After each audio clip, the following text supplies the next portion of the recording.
Hello students, continue chapter 8. Now we are taking certain miscellaneous examples. In that we are taking example 12 on page 372.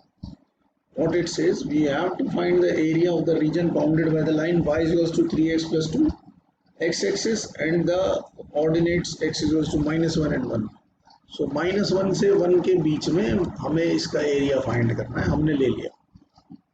Some of the area is below X axis, तो वो negative है. एक चीज. दो, हमने line कैसे draw करी भाई, एक बार एक्स की वैल्यू 0 पुट कर ली तो वाई की वैल्यू 2 आ गई, ये वो पॉइंट हो गया. करेक्ट. एक बार वाई की वैल्यू 0 पुट कर ली, एक्स की वैल्यू -2/3 आ गई, ये आ गई. तो -2/3 इज द डिवाइडिंग पॉइंट. -1 से -2/3 तक you can see that area negative side में है, तो हम इसको पॉजिटिव लेंगे since area can never be negative. तो ये एरिया हम मॉड्यूलस में डालेंगे क्योंकि नेगेटिव साइड है, और -2/3 से लेके 1 तक क्योंकि पॉजिटिव साइड है तो पूरा area. Correct. So area bounded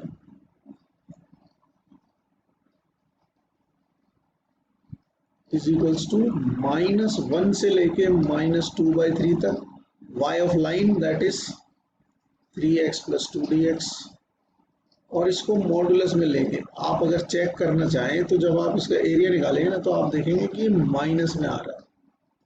ठीक है. प्लस -2/3 से लेके 1 तक y of line 3x + 2dx.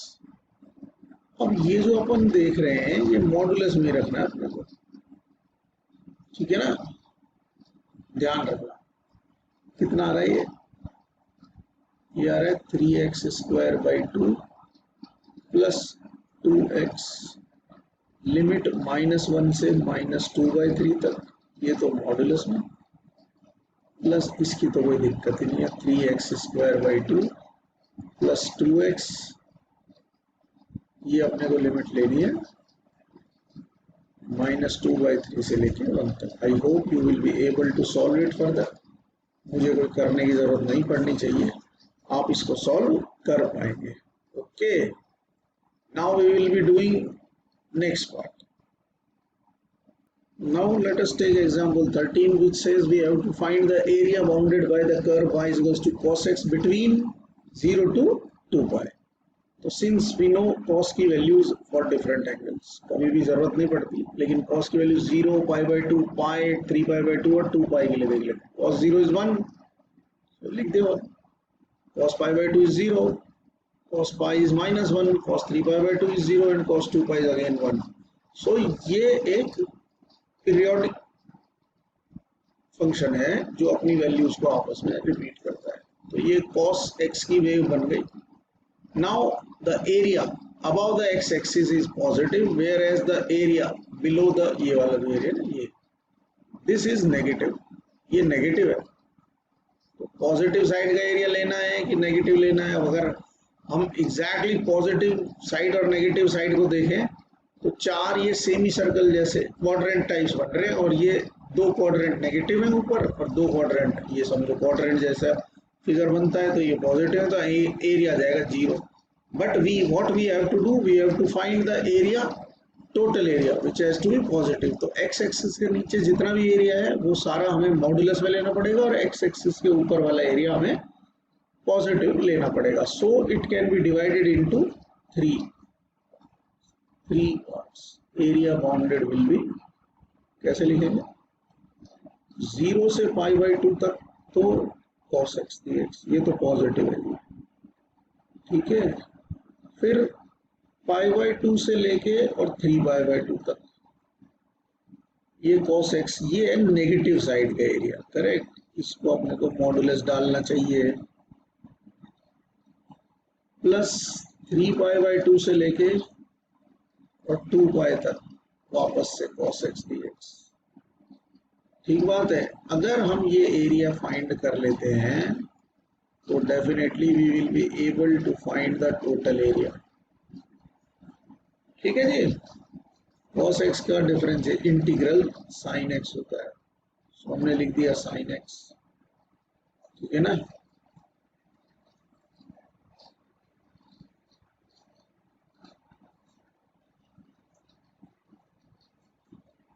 0 से π/2। यहाँ भी ये मॉडुलस में ही होगा, sin x होता है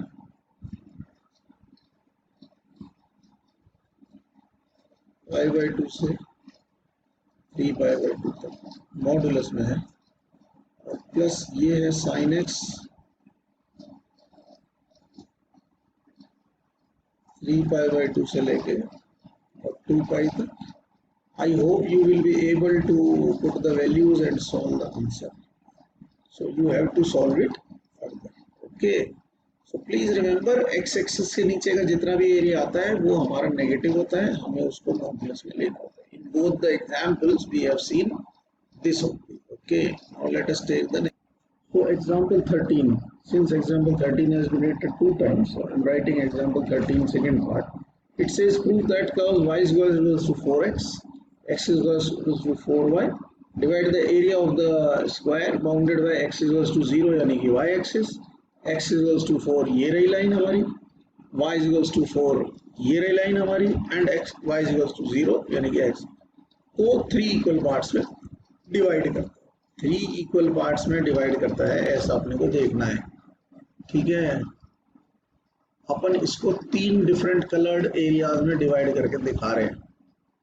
करेक्ट है, आप देख सकते हैं मैंने इन पे 1 2 3 डाला है। हम एक एक का एरिया निकालेंगे, we will find the area 1 by 1। ठीक है, देखते हैं area of the second, area 2 कैसे निकलेगा। पहले अपन निकालते हैं एरिया 2।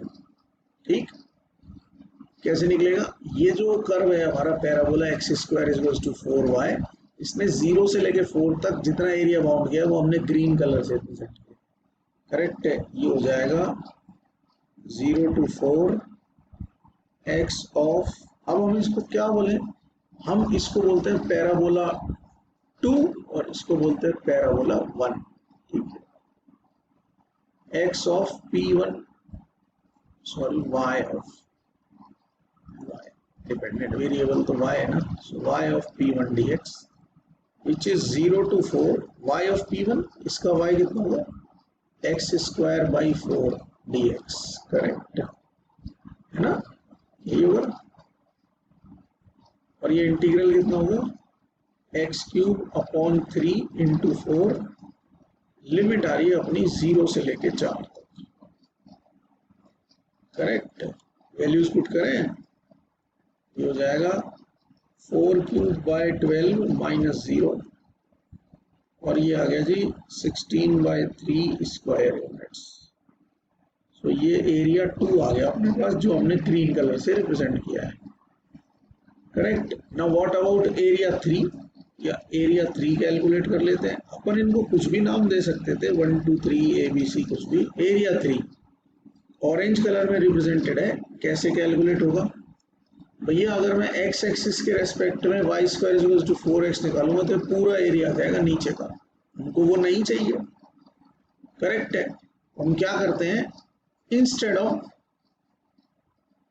x एक्सिस हम y एक्सिस के रेस्पेक्ट में जो ये एरिया बाउंड कर रहा है वो कैलकुलेट कर लेते हैं।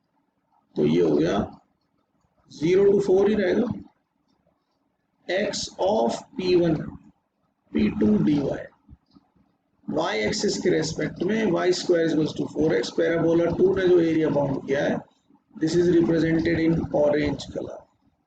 सो 0 to 4 x ऑफ p2 हो जाएगा y square by 4 dx, same चीज सॉरी dy। छोटी छोटी गलतियां हैं भैया, इनको अवॉइड करना। ये हो गया y cube upon 3 into 4, limit 0 से लेके 4 तक, कितना बना 4 cube by 12 which is 16 by 3 square units. देखो अब एरिया 2 अपन कैलकुलेट कर सकते हैं, अपन आराम से कर सकते हैं एरिया 2 कैलकुलेट। कैसे भैया, स्क्वायर का एरिया 4 4 जा 16, साइड स्क्वायर उसमें से 1 2 और 3 हटा दो, 1 बच जाएगा। नहीं, अपने को मेंसुरेशन से ये काम नहीं करना है। We are not supposed to use mensuration के methods, we have to use the formula of integral, तो अपन एरिया 1 कैलकुलेट करते हैं. How we will do it? भैया 0 से लेके 4 तक P2 ने जो एरिया बाउंड किया है वो pink colour plus green colour है, और पैराबोला P1 ने जो एरिया बाउंड करा है वो ग्रीन कलर है. तो हम ऐसा कह देते हैं 0 to 4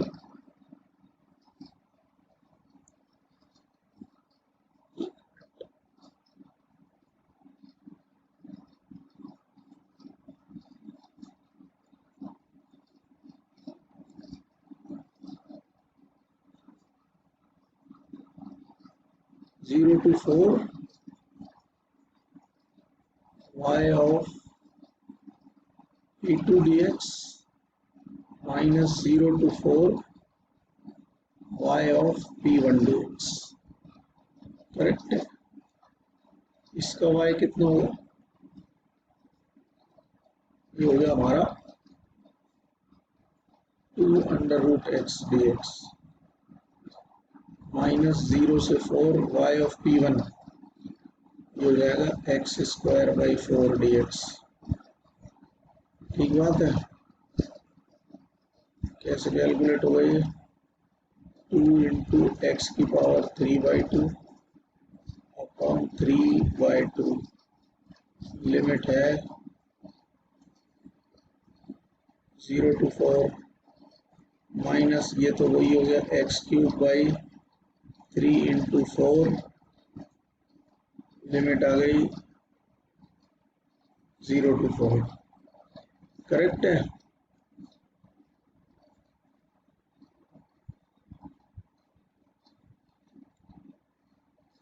ये कितना हो गया? 4/3 इंटू 4 की पावर 3/2 माइनस 0, और ये अपने पास है ही 4 क्यूब बाई 12. करेक्ट. 4 की पावर 3/2 होता है 8. 8 4 जा 32/3. 32/3 माइनस 16/3. हमारा आंसर आ गया 16/3 स्क्वायर यूनिट्स. करेक्ट है. तो हम कहेंगे therefore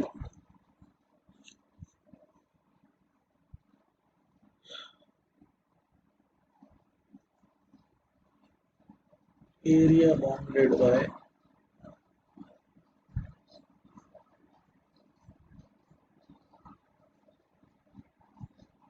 parabola x square equals to 4y and y square equals to 4x divide the square in 3 equal parts, और सबका एरिया 16/3 square units है. So students, I hope you have understood the concept. Please attempt questions of miscellaneous exercise 8 which we have to do. I have told you, shared with you what questions are excluded in the syllabus now. So please solve them, ask the queries so that we can finish off this chapter and you can understand the concept. In the meantime, please stay home, stay safe and do applications of integrals. Thank you.